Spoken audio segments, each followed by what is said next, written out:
Dear friends, మనం ఏ పని చేసినా మనం ఎక్కువగా మన గురించి ఆలోచించుకునేది మన లైఫ్ డెవలప్ గురించి మాత్రమే. మరి ఇంత గొప్పగా ఆలోచించే మనమే ఎందుకు మనం ఇప్పుడు ఏం చేస్తాం, ఇవన్నీ మనతోని కావులే అని అనుకుంటూ కూర్చుంటాము. మీరు ఎప్పుడైనా సింపుల్ గా కూర్చొని ఆలోచించారా? మీలో ఎంత మందికి లా ఆఫ్ అట్రాక్షన్ గురించి తెలుసో కామెంట్. మనం ఇప్పుడు ప్రజెంట్ ఏదైతే ఆలోచిస్తూ ఉంటామో అదే మన ఫ్యూచర్ లో అవుతుంది. అరే ఏంట్రా చెప్పి సడన్ గా చెట్టు కింద బాబాలాగా మాట్లాడుతున్నావు అంటున్నారా? ఇది నిజంగా ప్రూవెన్ మెథడ్. మీరు పొద్దున్నే లేచిన దగ్గర నుంచి మీరు లైఫ్ లో ఏం అచీవ్ చేయాలనుకుంటున్నారో మీరు ఆలోచిస్తూనే ఉంటారు కదా.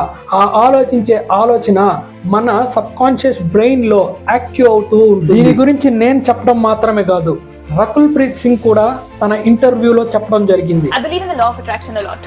Whatever you think is going to happen. దీని గురించి నేను క్లారిటీగా ఒక పెద్ద వీడియో త్వరలోనే చేయబోతున్నా. ఆ వీడియో కనుక మీకు రావాలి అనుకుంటే మన ఛానల్ని సబ్స్క్రైబ్ చేసుకోండి.